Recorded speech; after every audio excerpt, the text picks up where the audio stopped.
I mean, the studio is on fire. The studio is on fire. That was beautiful. A wonderful way to start our show this morning. I mean, all our bodies, all the energies, the positive energies are right now in the studio. Today on Weekend Deal, it's all about communal living. It is a norm these days for neighbors to live with each other for so long, yet they do not really know one another. Was that a life when you were growing up? I can certainly tell you that it was not like this. In fact, I used to often say that my best friends were guys. 10 of us would just be out on the streets from dawn till dusk, and our parents knew each house to check they were searching for any one of us. Nowadays, what we do find is that modernization and the constant increasing need for privacy has us surrounded and living within the worlds that we have built around ourselves. Honestly, and if this is left unchecked, in the long run, Thelma, it will lead to isolation, disconnection, and then limiting gainful association and development. Indeed, indeed. We must talk about it. It starts with talking, and research shows that communal living has enormous benefits. For example, we have better connections, safer and fuller lives, and of course, safer environments too. Absolutely. Yes, so we understand and we do know that there are pros and cons to communal living. People have got their hands burnt, and there are so many stories. But a lot of people also agree that at the end of the day, it is worth it. It is worth it, really. And it starts with this great talk that we're having today on Weekend. But like you know, we can't do it on our own. Please join us communally by listening and participating. And of course, we'll always read out your messages as you share your experiences in different parts of the country with us on Weekend Deal. My name is Thelma Obaza. A warm and hearty welcome to you. Oh, yeah. It's a pleasure for me to join Thelma in welcoming you to Weekend Deal. It is your favorite Weekend Deal, your favorite weekend show on TV. My name is Patient Eloy Abba.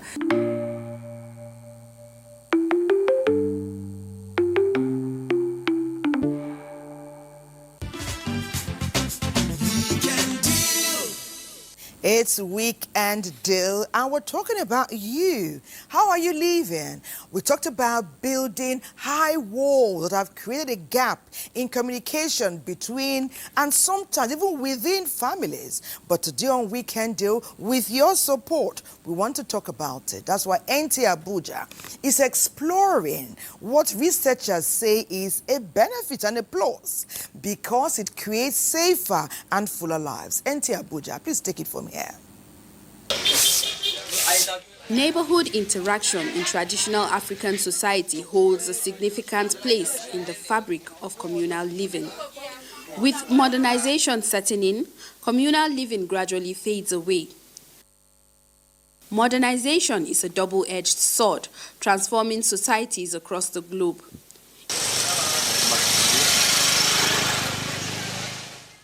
Physical barriers can create a sense of security, but they also have the potential to isolate residents from one another. The presence of walls or fences can transform a vibrant neighborhood into a collection of individual fortresses. In Nigeria, the interplay of tradition and modern influences creates a unique tapestry of neighborhood interactions.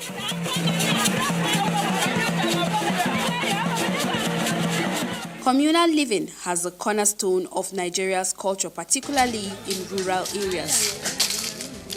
However, modernization has significantly impacted neighborhood interactions. In many countries, including Nigeria, the security situation has indeed led to a shift in how people live and interact with each other. It is important in Nigeria today. We have a couple of things to deal with. Number one is the security. The security in Nigeria now, where one need to fence the estate with high wall, you have daily less dealing with the passerby. Then you know that the security measures is limited to people, the occupants of the estate itself. Okay. And number two, it still gives for an opportunity to decorate and bring the aesthetic of the estate through the fence wall and all of that. And see some of the estates to have buildings of 2-3 suspended floors to make maximum use of the land space. So that is part of the risk. Because the land, purchase of land now is very, very expensive. You have to make good use of the land. And with technology, power supply and all of that, you can easily enjoy high wall rise. High walls provide a sense of security and protection from potential threats. It also offers a sense of privacy, exclusivity, and promotes physical barriers between the public and private spheres, allowing individuals to maintain personal space. Modernization has become a common sight in Nigeria's estates, with high walls and stringent security measures surrounding residential estates. Not only to create a physical barrier, but also offer a psychological comfort to residents. Some measures help foster a sense of community where neighbors look out for each other. Striking the right balance with your neighbor involves understanding, communication, and respect for boundaries. Whether it's sharing a cup of coffee or having occasional chats, the goal is to foster a relationship that brings joy without compromising your personal space. So how close should you be with your neighbor? Close enough to share laughs, but far enough to respect each other's space. After all, a little balance goes a long way. Technology has made things very easy. Even if you are in London, you are in America, with internet, you can bring somebody very, very close to you. You can have secret discussions and all of that within one another. Is limited to between you and the service provider. People are conscious of who comes close to you and whatever like that, so that you'll be able to secure your space and have limited access to outsiders. So you can bring them closer. If you want to use technology, you can bring them closer. You can have your discussions, and every other official discussions will be done in your offices. And except you have family members, close friends that you can vouch for, then you still have a restriction to where and how close they could be to you in your private space. Modernization in Nigeria presents both challenges and opportunities for neighborhood interactions. As communities adapt, it is vital to find a balance between embracing change and preserving the rich traditions that binds us together as we navigate the complexities of modern living. Understand the effects of physical barriers, build connection, embrace openness. Together, we can create vibrant communities.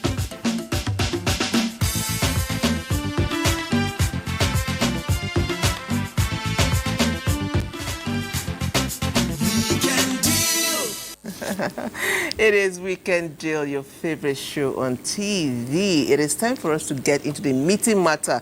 Like Thelma would always say, it is time for the conversation proper to begin, and we have two amazing people in the studio. So let me start by introducing the young. She's my daughter. I practically call her my daughter because her mother is my friend. I'm saying this on national TV, yeah. So I am introducing to you the young Dosu Chisam Ogbonna. She is a medical student and a development influencer. Can you beat that? Let's see her profile.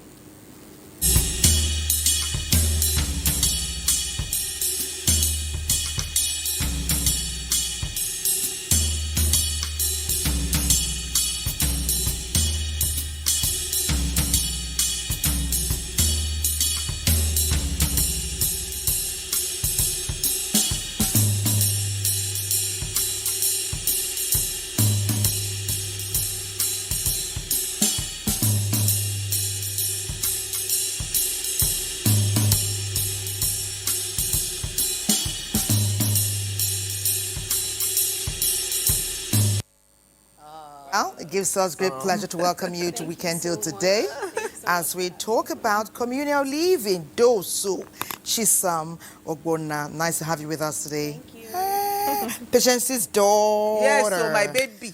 Okay. We're making friends. It's a friendly place. We have a family member of sorts. Yes. In that he's closely attached to a friend of the house, and it gives us great pleasure to welcome as well today Okike Ofia. He is a life and leadership coach. He's attached to one of our attachments, and we'll talk more after we get to see his profile. And attach both of us.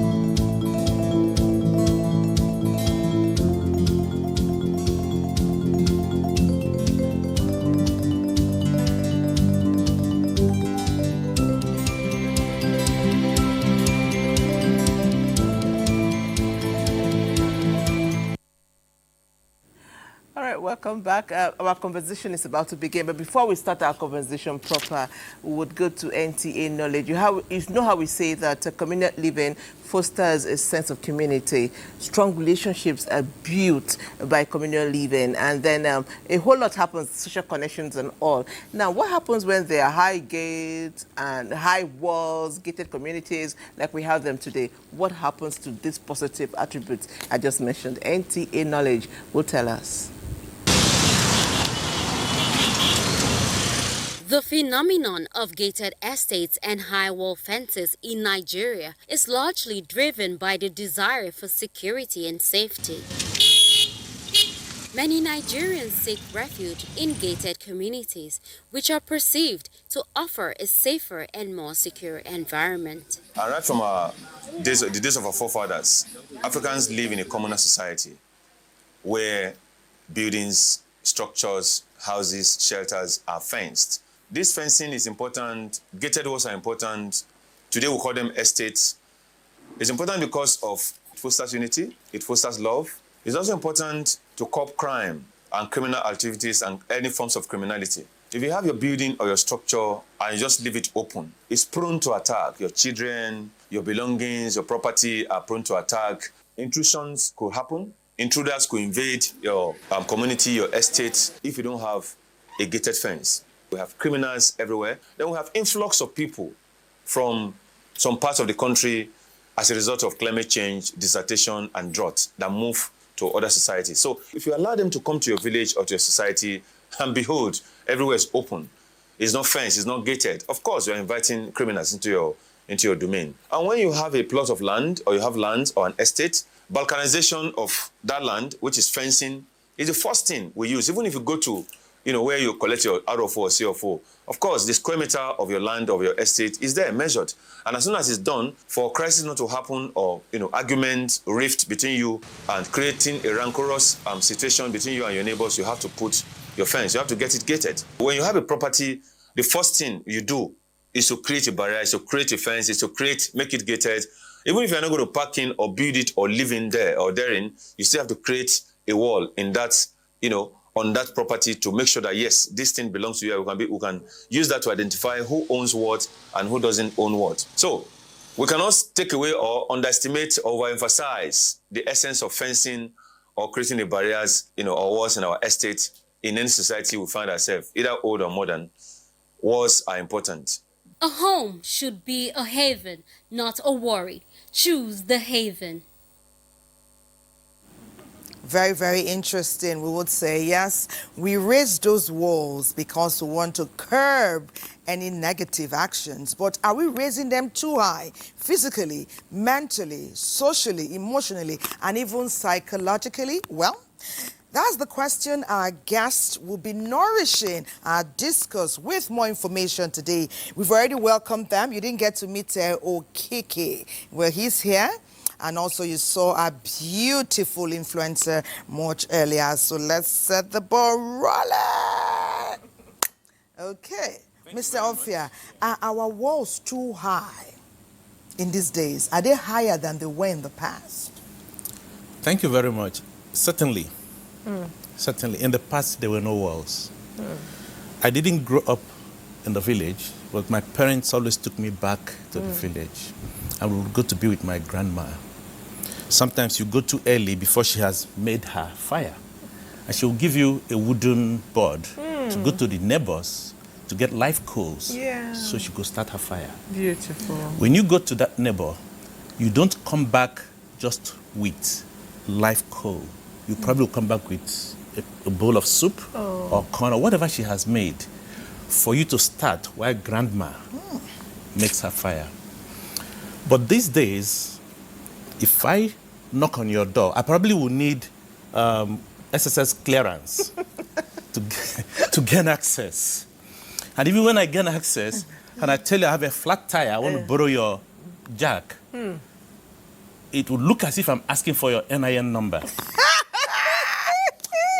We didn't just laugh. Interesting. That's beautiful. That's the truth. Yeah. So that's the situation we are in. I once lived in a block of 9 flats. I was working with young people in a university campus, 17 kilometers away.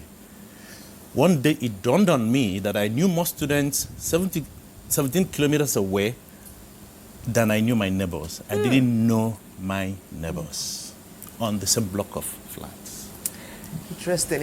You know, I was painting that picture of our African communal living. I mean, nostalgic feelings. They brought a whole lot of memories. I was able to picture what you were saying. And you know what struck me, Patience, and also Mr. Afia, is the fact that without your grandmother did not even have to go physically. No. The fact that you came meant she has not yet cooked.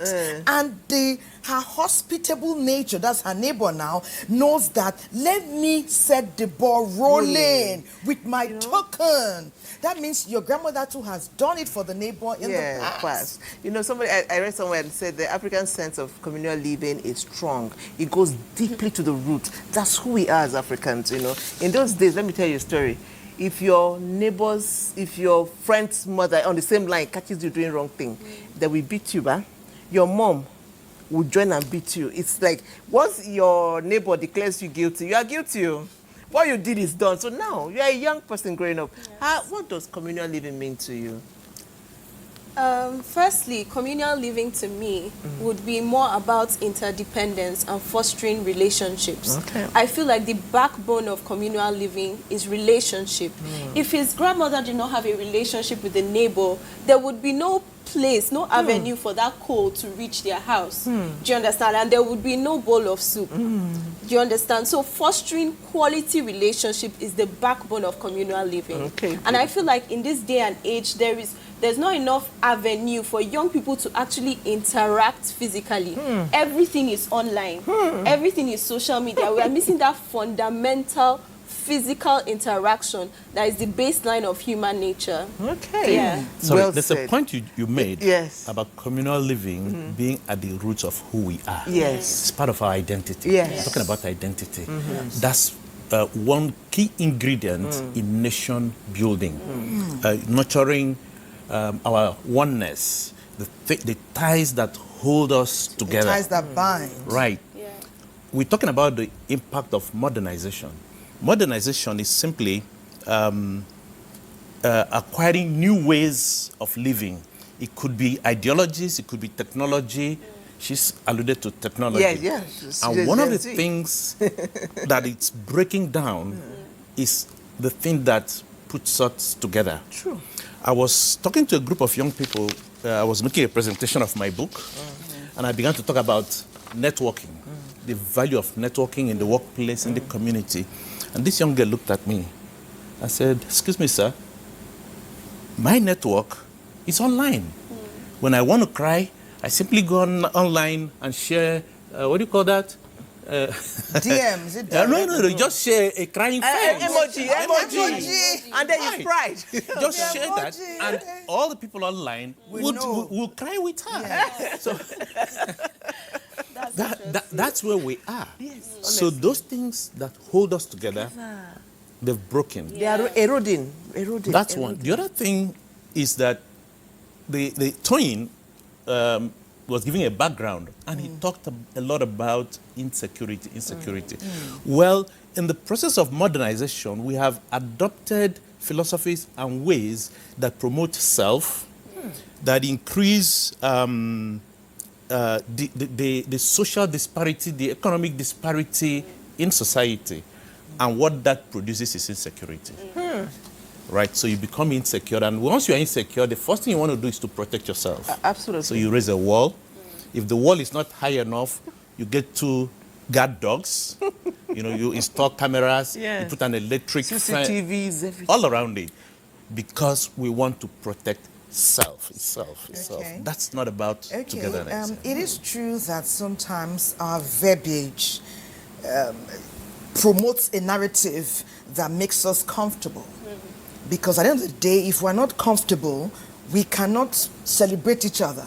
We can't smile. We can't share that soup and all of that. And comfort is not, I'm not relating that to financial means in this case. But something started it. Our grandmothers were happy. See how you warmed us up with your story. It makes us happy. And we yearn to be happy and warm and hearty. But from what we see, there are circumstances in some cases beyond us that have brought us where we are today. Modernity is one, sophistication is one, but I'm not going to play down on some negative things that brought us to where we are today. But some people are saying we're overdoing it, some are saying we are not. But what concerns the big thing now we're looking at now, how do we take the best of both worlds so we don't lose the essence of food that typical, heartwarming, welcoming Nigerian is? Because now some of us are getting so cold, you know, just like the walls we have built. Can we enrich our lives again, nourish it the way our grandmothers and great-grandmothers did? Certainly we can, regardless of the high walls.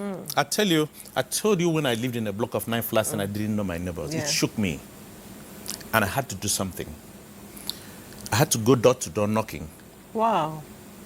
And introduce myself.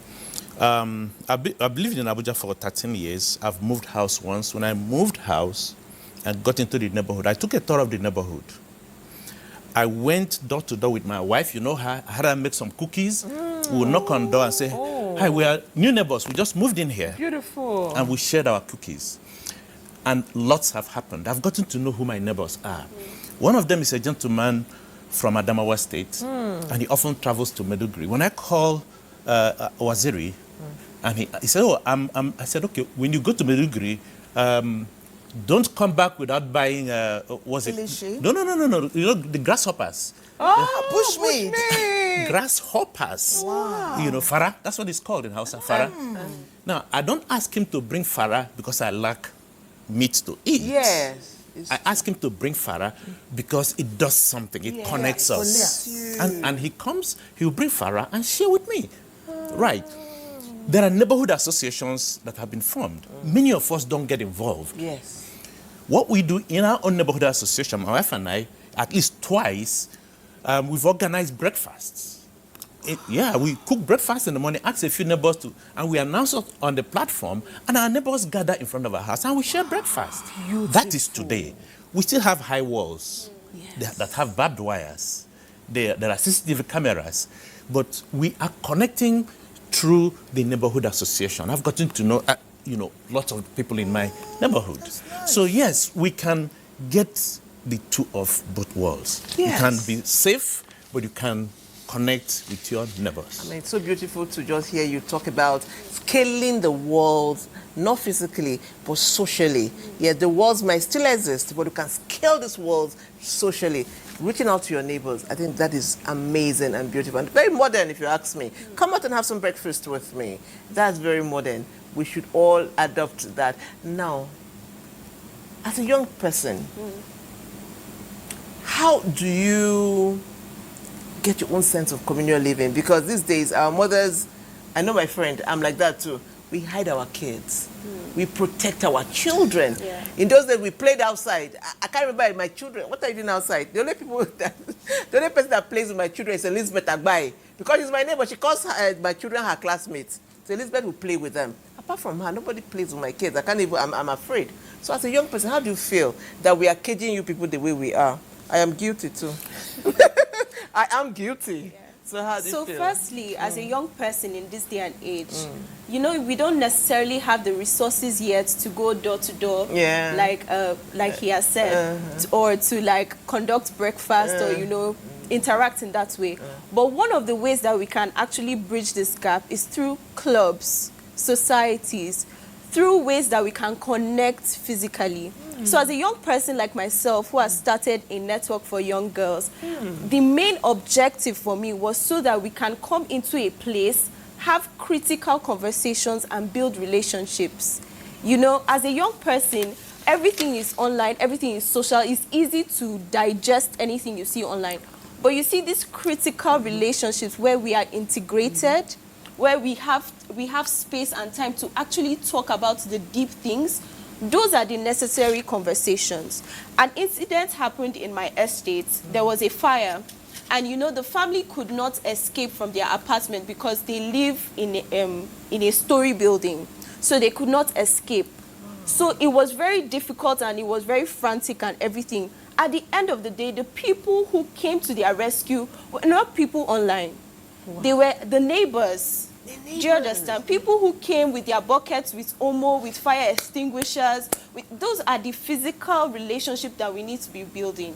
You know, so as a young person today, I see that gap. And the way to bridge that gap is through clubs, societies, more going out, interacting with nature and with each other.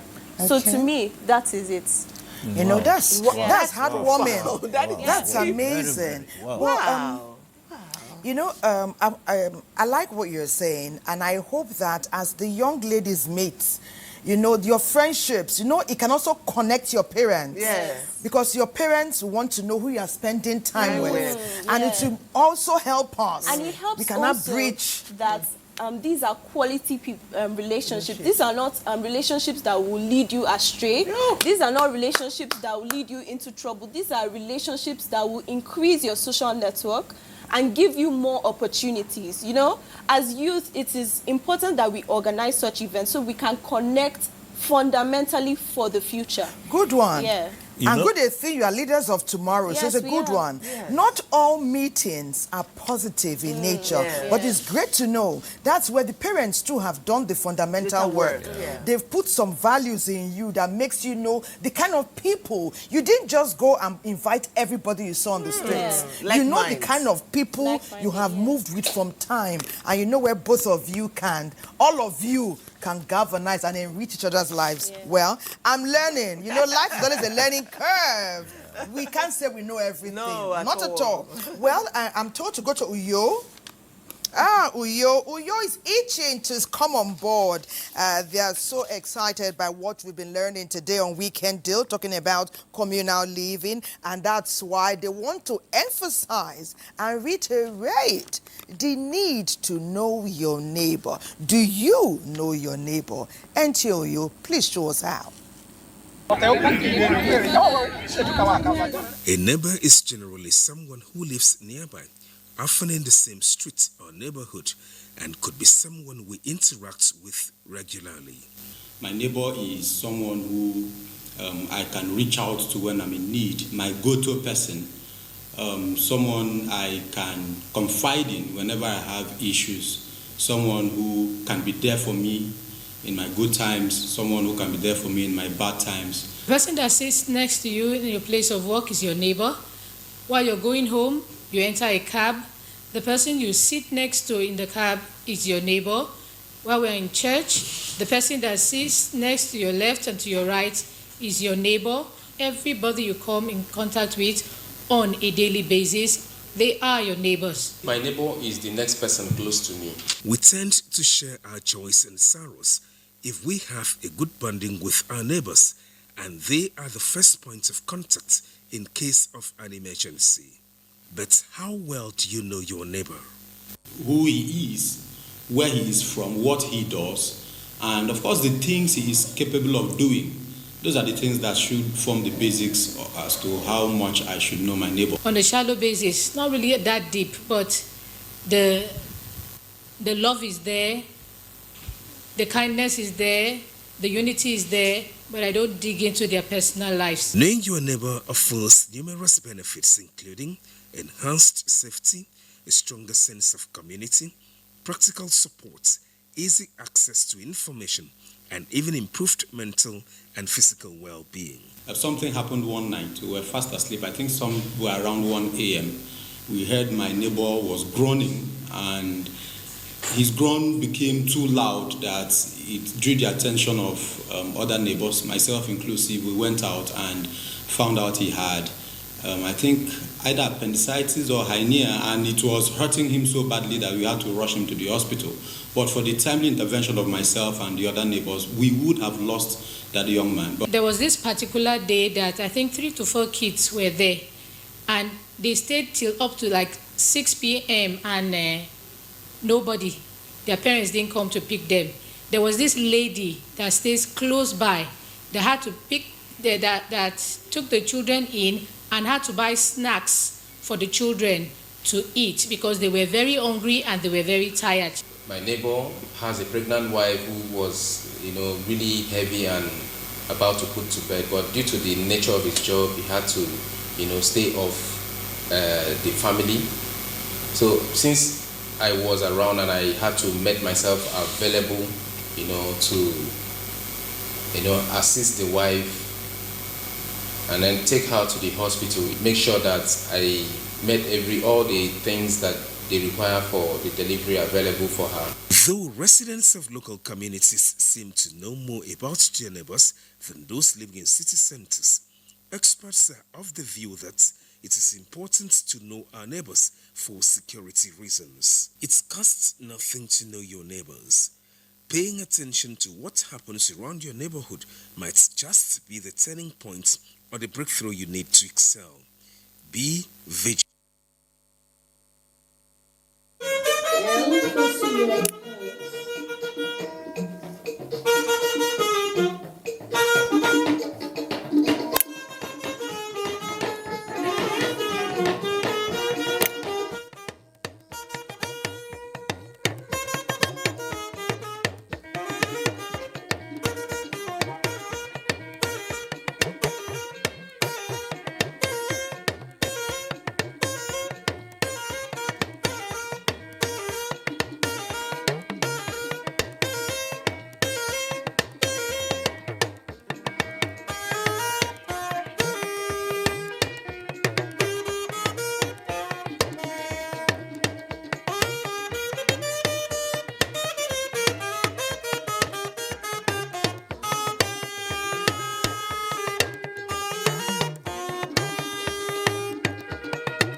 Okay, wow. It is saying that alone we can do little, but together we can do more. That just fosters all the conversations we've been having today. A sense of community, a sense of good relationship and good social connections. Okay, joining the conversation now is someone who is no stranger to communal living. She is Auta Teni Kumsir. Oh yes, we're going to be taking our profile after this. Let me just do the introductions. Auta Teni Kumsir Nanchin. She is a business development expert of Management House Africa. Let's see her profile. Let's see her profile. Oh.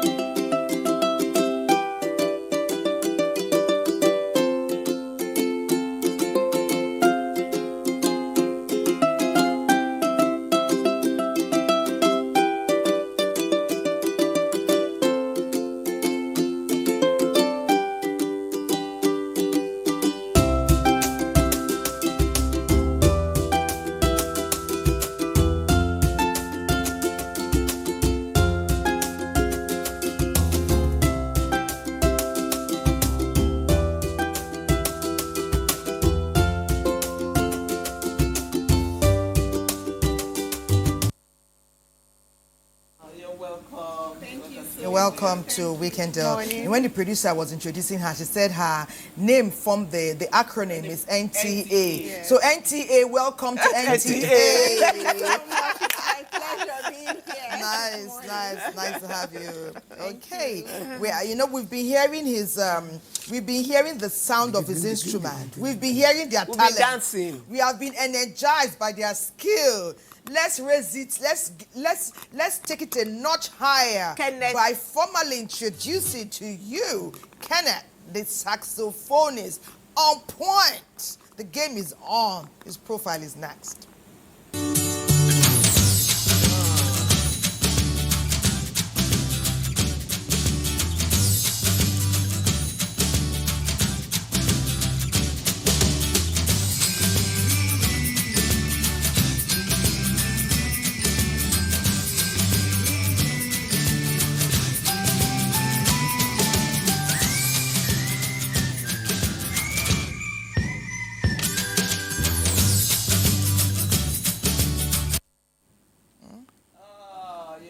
And then Ken is not alone. On the drum is Okpeyemi. Just wave. Okpeyemi works Nigerians, yes. And then we have on the guitar is Bukata. I like that name. Bukata. You guys are welcome to Weekend Deal. Okay. All right. I don't know. Your NTA. Nanchin. NTA. Oh, God, I feel nice calling you NTA. We're talking about communal living. Yeah, what as a business expert, how important is communal living to what you do as a business expert? Okay, good morning everyone, and thank you again for bringing me in here.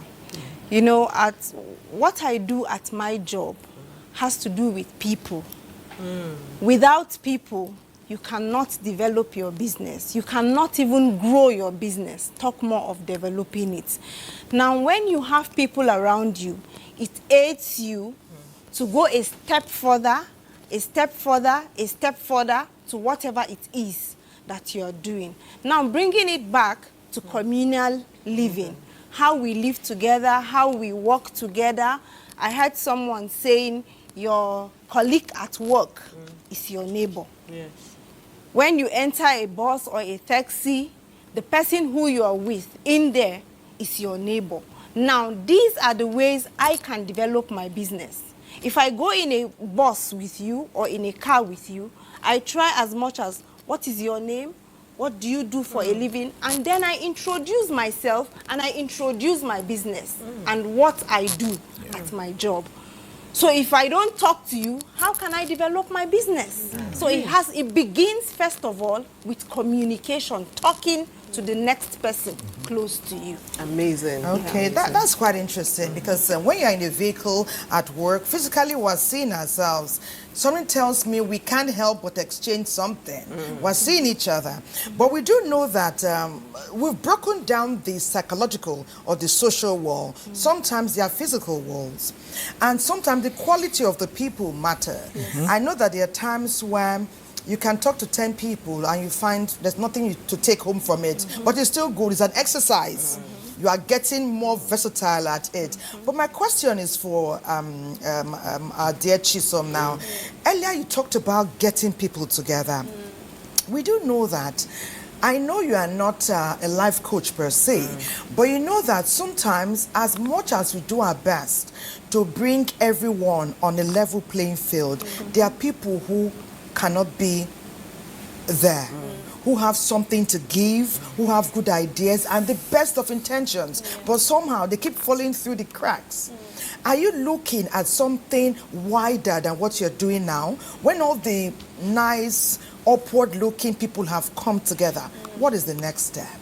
Where do you think that would dovetail into so that you're making an impact on not just your group of people, but youths and young people who have hopes and aspirations in general?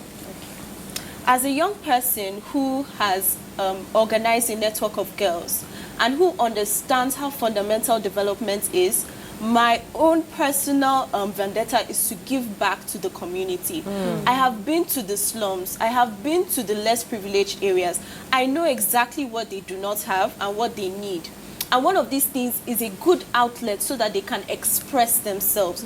You talked about having a network of people come together who are high and pursuing the future and everything. What about those who fall through the cracks, who don't have that privilege?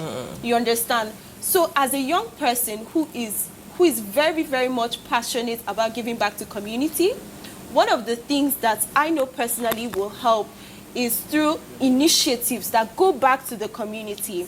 I have organized an art event for less privileged children in the slums in Durumi 3, and it was so impactful. You could see the smiles on their faces.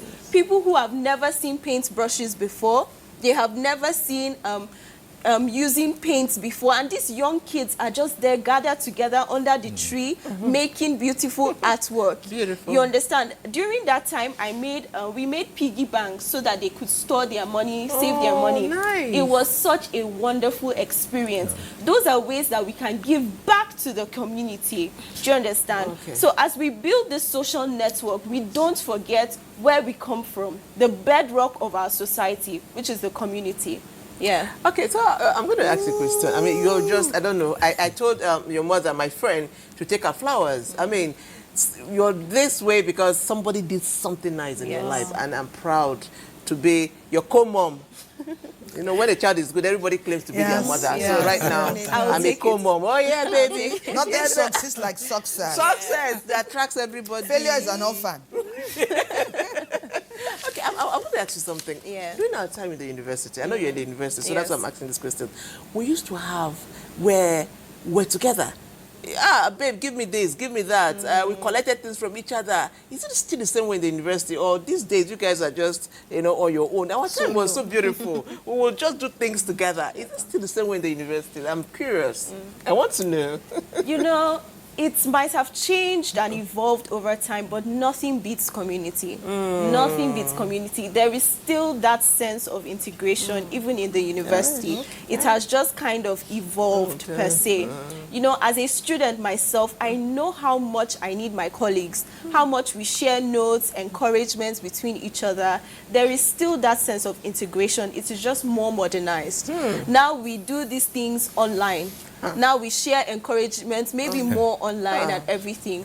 But yes, there's still that sense. I know in my school, there are like club societies that people attend. Wait, those who, hold on. Okay. You mean that pot of jollof that you cook, nowadays you cook that pot, as you are cooking, your friends are just milling around. They are waiting to come and eat. You mean you guys don't do those things again? Well, I think that they you can't do. cook rice online now. I actually think that they do. I think that we do. It's just, it has just changed. Oh, it has changed. It has changed. It's not as much as it was then, but it's still definitely there. Yeah. Okay. Wow, interesting. Okay, nice, so nice. Josu, you inspire me because the extent that you are going to ensure that people feel that sense of togetherness, some adults don't do it. So please keep on. And don't, don't wait sometimes for someone to kickstart it. You've already started something, you are going to do it bigger and better in the future. Yeah, well done. Whenever you need NTA, NTA is here. NTA is here, and they always come. Okay, let me ask you something, Mr. Okike. We didn't just become who we are. In fact, in spite of all we say today, there are people that will be like, Yes, not today. Not today because of some things they have seen. I was just telling you now about some neighbors, you know. Some people find it challenging in, let me put in quote, to come to the level of the common man. You know, they're like, after all my hustle to get this, I know where I am in society. This is not, you know, even sometimes you move to an estate, people are like, they wonder, how did people go as far as asking, this one does not even fit in now. How did they even get it? How did they? No. They start wondering, this is not our clique. People see success in terms of only the amount of money in their bank accounts. And so all what we are saying is like, yes, been there, done that. Perhaps when they lowered themselves as big as they were to the level of the common man, they were beaten. There was poison because some people do not have the manners or charisma or as value-oriented as they are. They have been scorched, so they don't intend to ever look back or look down, to lift anybody or to accommodate anybody that is not in their pedigree. You know, that is also one major reason. We have new money, we have new success, we have old money, we have those that have been building the high walls intentionally. It is to keep people out. Is there hope that one day all of us, we have that breakfast? And then tell me how your breakfast even panned out. You invited people. How many have invited you? Okay. Thank you very much. Chisom has made some very significant points. She said you can't beat community. Honestly. We are not meant to live in isolation. Right. About my breakfast, well, I'll tell you something. I have a neighbor, I just call him Alhaji B. Let me just not mention his name. We have this high wall that separates our compound. But one day Alhaji calls me and said, hey, there's a car that's been parked in front of your house. He was seeing it on his CCTV. Check out that car. And we did. Wow. You know, across his high wall. I have 2 adult children and a 9-year-old, so I still do school runs. But I only do school runs. We pull cars with a neighbor whose children are in the same school with mine. We pull cars. Nice, Okay. Not too long ago, I had an incident at the police station. I called my wife, called my immediate neighbor, called the chairman of our neighborhood association. He was the first person that arrived there, the chairman of my neighborhood association. So there's great benefit. Too many benefits. There's great benefit. I tell you, now let me use an extreme example. Can I just go back a bit? How come you didn't see the car in front of your house? Well, because we were all inside, and his CCTV, could pick it from outside. could pick it from outside. So, and it was very suspicious, right? There are societies. In fact, I have colleagues who are Swedish. Once we were talking this way, and they were trying to tell me about the challenges in their society. And they told me the story of a man who died in his apartment and was discovered 12 months after in a block of apartments. Lord have mercy. Nobody knew. Nobody ever knocked on his door. Nobody checked to greet him. And he died and was only discovered 12 months after. That's the price you pay for being isolated. Isolated, That's an extreme price. But you You see... could have even been ill, maybe even a heart attack, and needed help. Oh, yeah. But you see, people are also getting more depressed. The incidence of emotional trauma and, psychological diseases are on the rise because nobody says, hello, how are you? Hi. That's the price we pay. So when you look at the cost, you make your choice. I have chosen to be a community person. Indeed. And I'll keep connecting. By the way, every Muslim celebration, Alhaji sends over something. All right? Even if it's not a cara, what do you call it? A grasshopper. Right. So, send other things. I mean, so just the sense of community is growing. Now, yes. there are people who don't care, who don't bother, Yes. who don't appreciate it. Oh, well, that's their choice. Well, hopefully they'll get fewer and fewer. You know, we keep saying that isolation is a serious thing, and we don't know. I mean, the consequences are there. There's depression. I mean, somebody passing on for that long and nobody knowing.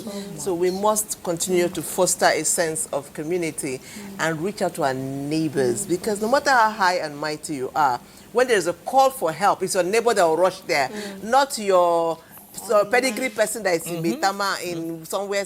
It's your neighbor that will reach out. So we must, even as much as we need to be careful, but we must foster a sense of community. It is time for our next break. The conversation is still hot and fresh.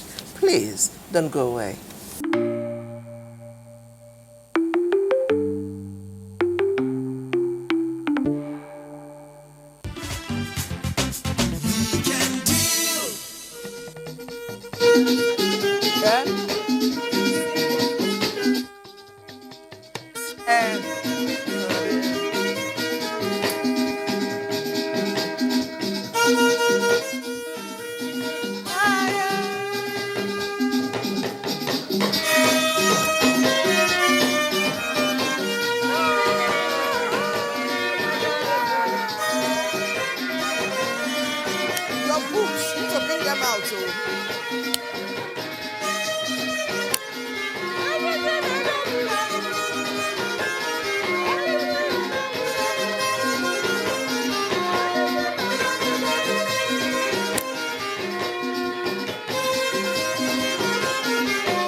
Bukata. Give it up. Kenny Sachs. Wow! You know, and this is one way to enjoy communal living. Any people usually gravitate towards where there's music. See how we were all energized. Oh, we're feeling good. Patience will take us through some messages. Okay, we asked you to join our conversation, and of course you did. And like I always say, we deeply appreciate you. Yeah, we are here just because you're there. So the first message here is from Delta State. It says, communal living, a cornerstone for our culture, has been eroded by modernization. The shift away from community-centric values has led to the decline in social cohesion, contributing to various social problems. The sense of communal support and collective responsibility that once defined our communities have given way to individualism. This is sad. Chike from Warri, Delta State, thank you. Succinctly said, beautifully said. You've captured it well. I pray we get back to that place again. This one now says, oh, no name, no name, no name. Good morning, ma. I am Ima from Nsukka. The issue of high fencing of late is reducing a lot of negative things like robbery, food poisoning, rape, and so on. In other hands, one needs to balance this as mutualism is still needed at high point. Thank you. Okay. It says the topic this morning is so interesting. Well done, NTA. Okay. And says, oh, your guests are slaying. They are the topic. They're doing it well. I love Weekend Deal this morning. Then somebody says, hello, Weekend Deal crew, good morning. I must say your program has always been amazing. Today's one is so interesting. I like words. All your guests, the young lady, the guy, you all look amazing. Well done. Okay, this one is, I like words. I love Weekend Deal. I love you all. Let's stop there and continue with the conversation. Hope that, you know, the idea of this conversation is to change the narrative as best as we can. So we love the girl because she was coming from an angle that we hardly hear youth talk about this. So we're inspired. How is it going to impact you to the extent that you change the narrative? We want the narrative to change, but we're asking us to strike a balance. And we talked about wisdom and discernment. NTA in NTA. Tell us. Okay, let me come to you. And maybe not all about business now, because you are first a human being, then a Nigerian, then someone that grew up here before you became a business or an entrepreneur. So let's gravitate from there. Some of our messages touched on from where we have come. Some bad values and some negatives tried, they didn't succeed though, to erode the beautiful background and ancestry that Mr. Okiki explained you know, when he came on the show earlier. Our grandmothers going to light fire, come with a bowl of food so early in the day. People giving from the heart, you know. In these days, it is not as it was, but we've talked about combining where we are with what we had, so we can push forward in the most positive way. What ought we to equip ourselves with so that we can do it with a large level of success in terms of ability to discern and applying wisdom? Okay, thank you so much again. I would first of all say that you need to look out for yourself. Look out for yourself. As much as you have family, you have friends, you have colleagues who like you, who want you, look out for yourself, first of all. And I always say, no lose guard for anybody. I like that. No lose guard for anybody, whoever they are, wherever they are coming from. Strike a balance. Just we were talking before when we went on break that sometimes these miscreants that we see on the road or on the way, they are very important. Because we talked about you when your car gets bad on the road. That is when you know that they are important. You can't bring them into your house for breakfast. But on your way to work, on your way back from work, you can give them 10 naira for water. You can buy lunch for them and just give them. You can pay their tea fare. You can just tip them, not necessarily bringing them into your home. That is where you strike the balance. That is where you're not loose guarding for anybody. Even if you invite me to your house now, I come into your house, I can only sit in the living room. There are levels of relationship.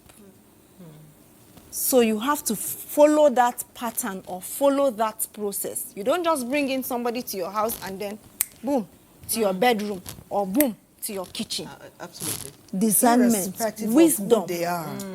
Irrespective of who they are. We have seen housemaids poisoning people, killing people. Recently, I was talking with a friend and then he was sharing with me how a reverend father was murdered, I think, in Kaduna State. And by the time that story was traced, it was gotten that the boy had lived with that reverend father, knows his in and out and everything. And before you know, he brought in people that poisoned the man or did whatever. The man is no more. We can only talk stories. Don't lose guard for anybody, whoever they are. Don't lose guard for anybody. You can be intentionally nice, you can be caring, you can be whatever, but don't lose guard. Don't lose guard. It's just Wisdom, the Bible says, is profitable to direct. Amazing. Amazing. I think striking the balance, whether we like it or not, the society has evolved. Those days where we used to play on the street from morning till evening and eat anyhow is gone. Unfortunately, it is gone. There's nothing we can do about it. But like my baby here said, Chisom said, we can still foster a sense of community through different ways, through ways that suit the times that we find ourselves. You know, so we must continue. Let me quickly read this. This is from Kogi State. It says, communal living builds societies, bring about togetherness. Kudos to Patience and Thelma. This is Mohammed Okene in Kogi State. Thank you so much, Mohammed. You've always been part of our program all the time. Now, so let's continue this conversation. Striking that balance. I'll go to Mr. Okike. Our dear Irene's husband. I think we need to even say it now, sir. Our dear Irene's Many more people know me as her husband than Okike. Oh, are you serious? Oh, yeah. I have an amazing wife. She's so popular everywhere. I think we should bring you for another subject. Some of them may not fully understand when you say Irene. She was the amazing lady yesterday who talked about preventive plate. And celebrated the natural food. And said we should disregard I watched that show, actually. Okay, now, is there a need for us in this modern time? If we agree that some days, our days are over, it is today. Is there a need for us to observe our neighbors? Even when, of course, you live in a high-class area where everybody's paying that rent, you know what I mean? And because you're all paying that money, it means that you're all kind of on the same level, if you know what I mean, still. But is there still need for us to watch our neighbors, even in that setting, to be sure that we are coming from the same place, mind-wise? Is there need for us to watch our neighbors? Well, you need to look at it this way. Okay. You need to be aware of your environment. You need to be aware of who lives next to you. As much as is possible, you need to get to know who they are, what they do for a living. In some societies, every other person you see is a police informant. They observe you, observe certain patterns, and the next thing, the police arrives. Somebody has called the police. I kind of like So you need to be aware of your environment. First of all. That's part of not losing guard. However, we must avoid extremes. Extremes. On both ends. It will also be wrong for you to live in a neighborhood and you are looking at every other person with suspicion. Yes, That's I wrong. agree. Wow. Right, so we need to avoid extremes. Yes. We need to think about ourselves, like she said. But, you know, sometimes also we think about ourselves too much. You talked about playing ball on the streets. You said, you know, your children can't get out to go play. All of us, we are there.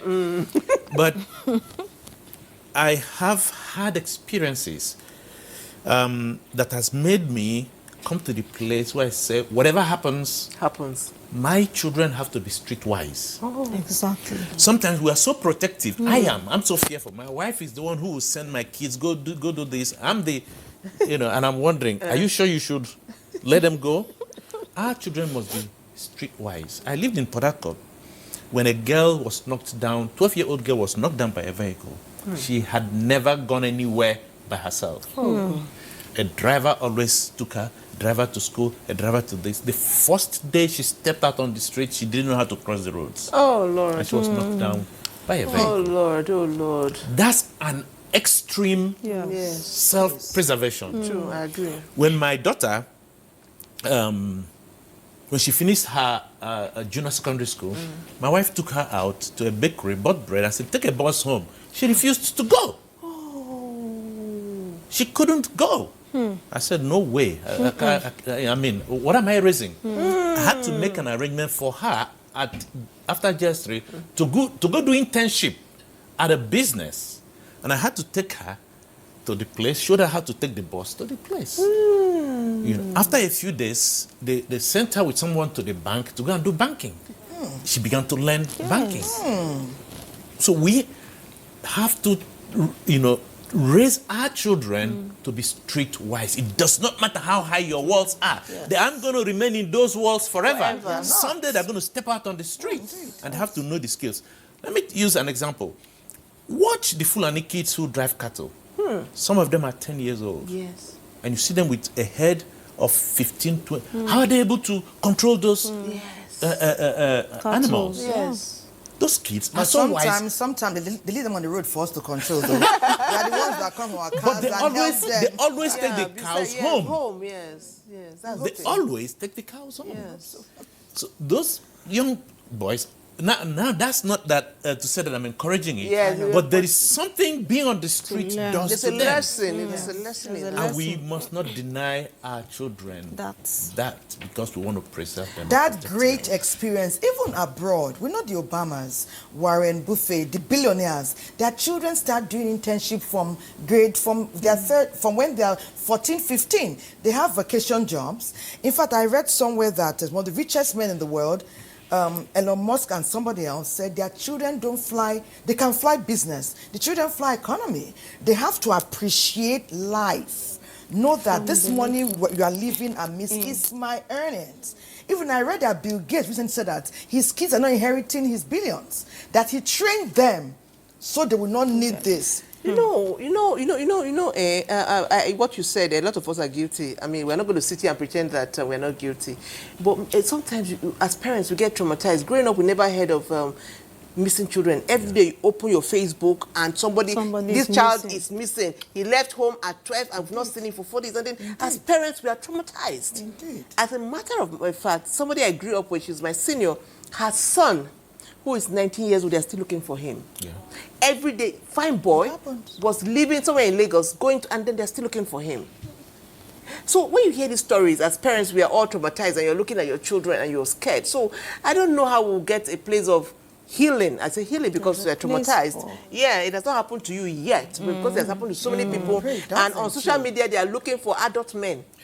An adult man who left his house is missing. But So you heard what he said earlier. He said we should weigh the pros That's and what the I'm cons. saying. I'm then just use feeling... discernment and wisdom. Yes. And To get then, to a place. yes. You see that, you didn't just put her in a bus immediately. Yeah. She didn't come with her mom, or she didn't go because she didn't know how to, and she thought the bus was unsafe. I'm sure when she eventually went on the bus, she didn't just go on the bus. She was also spoken to. You explain things to her. Yeah. And our kids, God helping us, they are also on social media. Yeah. They are seeing those things. So God helping us with our words of wisdom. And our prayers. Teachers helping us as well. Prayers. And with, we pushing them the best we can. They know, kids know we're doing the best we can. When they talk to our mothers, our parents, they get to know that the way they are living is not how we live. Yeah. It's not how they live. Yeah, so we have a responsibility. Indeed. What you want to do as a parent is to ensure that you have played your part. Yes. And that you have played it well. Absolutely. Connect them to people. Give them tools for survival. I agree. Right? Prepare them for life. Yeah. many times the life in the home is a bubble. It's a bubble indeed. Yeah. Kids leave home and go to university. You're not the undergraduate, and for the first time they are leaving home and think they just go haywire. So give them tools for survival, community survival tools. Prepare them for life out there. Okay, so when they now taste a bit of that outside, when they go to school, they will not go haywire. Of course. Because they have seen what it is. Small by small, you let them out. May God continue to help us. Okay. And also, we have all our experts like you coming to enrich our conversation. We'll glean what we can when we can. And hopefully we all do better. Yeah, it's amazing what our conversation is bringing to the fore. A whole lot of us are scared, but like you said, equip your children with the necessary tools, pray over them, and let God Almighty take the reins from there. We have some messages. They say, good morning, masters. My name is Ezogu Emmanuel from Oba Suka. Please, I have some questions. His questions would allude to what is the federal government doing to protect Nigerians, as this is drastically reducing communication. People are afraid because of the things going on. So that's his first question. And the second question is it necessary to get involved with others physically, considering what is happening of late? That's his second question. And the second one says, communal living, a person must have to take equal responsibility and thinking of youth for proper engagement. We have to correct our thinking on the people we are living with in the same community. Share ideas, give them reasons to believe in you. Allow them to have confidence in your ability to carry them along. Honorable Edward Haruna Bali from Taraba State. On that note, we allow Godwin take us on Sports Summit. We are here, don't go away.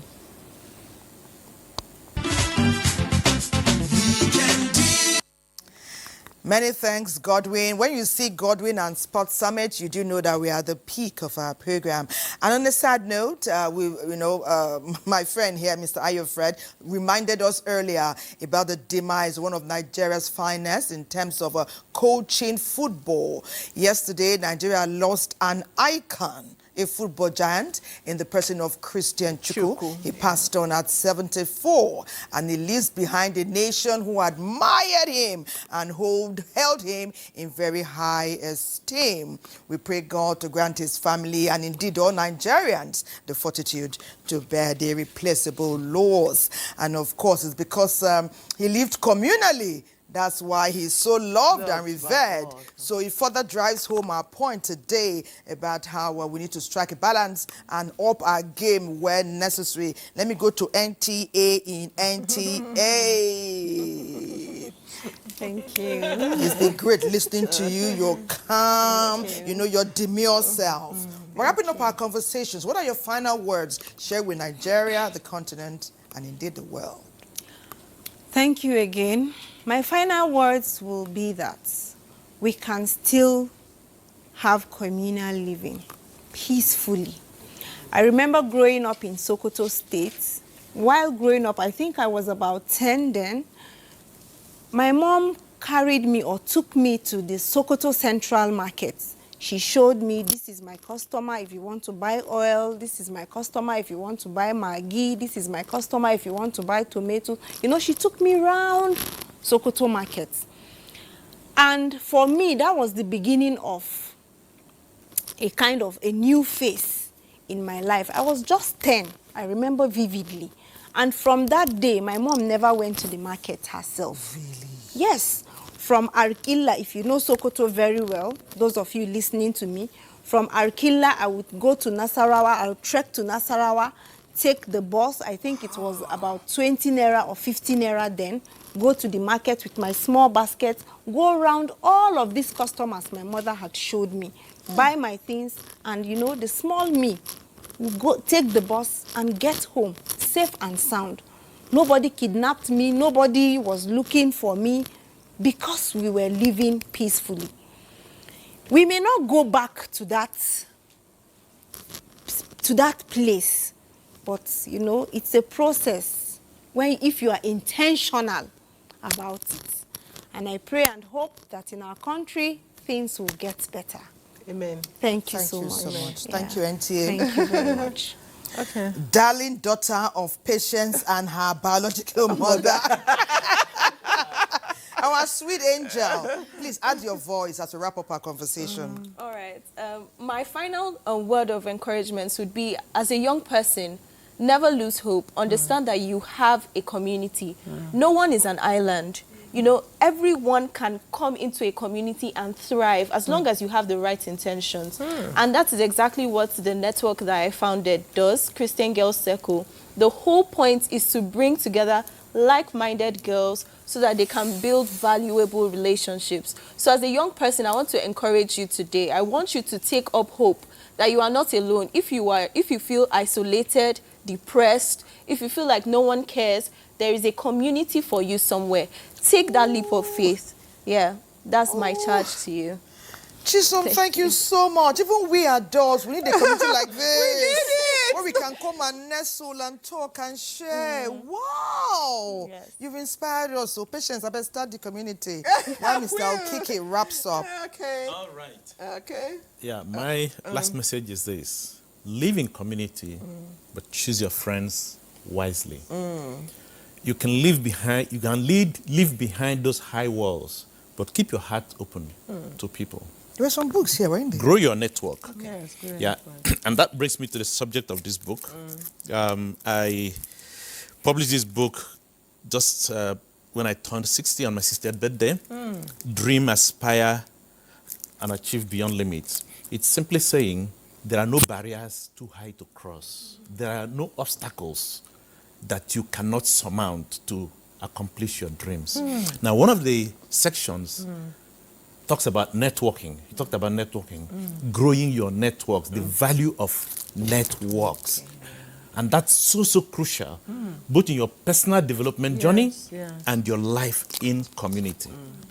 You know, so live in community, right? Live in community, choose your friends wisely. You live behind those high walls, but keep an open heart so that you can network with people. Amazing, amazing.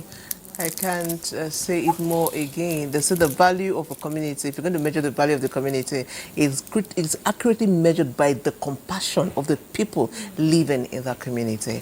That means that you might live in your high walls, but how compassionate are you towards your community? We must show compassion in different ways, you know. So we must contribute to our communities. Somebody says, good morning, NTA, you are doing a great job, always educating us every weekend. I love today's discussion, especially the words spoken by your guests and the words of NTA in NTACs.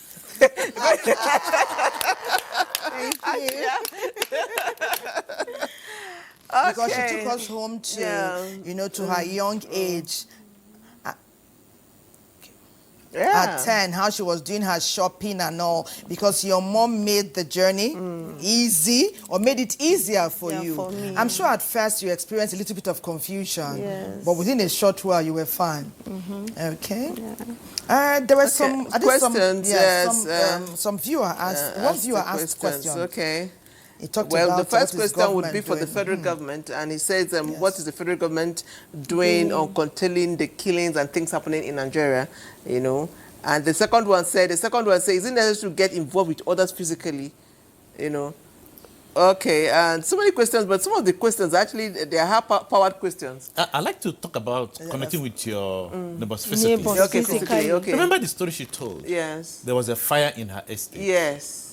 The virtual community couldn't come to the rescue. Absolutely. It was the physical neighbors. Exactly. That were there. Yeah. So you need to connect with Yes. people You need to connect physically. with people, yeah. There is something a touch does. Yeah. I'll tell you a story. If you've ever been to a motherless baby's home, there is this particular one. They found that the kids who were by the door were more vibrant. You know, they were more joyful than the ones that were deep in. Yeah. And as they began to observe them, they just found that when people are passing, they are touching those kids. There is something about the touch. Physical touch. The hug, you know, from a close friend. There is something that it does to a person's life. So yes, we need to connect physically. That's why I said, live in community, but choose your friends wisely.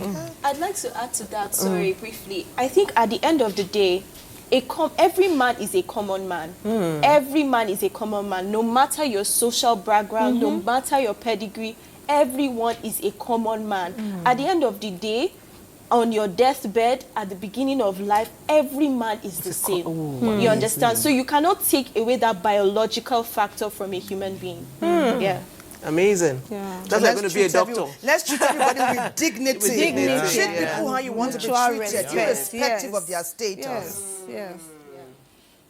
At every point of your life, you need somebody. We all need a shoulder to lean on. Yeah, no matter how strong you all are. need a shoulder to lean Let's on. get the music going. And Let's dance away our. I'm donating this copy to the library. Oh, thank you. We appreciate you. Oh yeah, Kenny Sax. Is it the dancing time?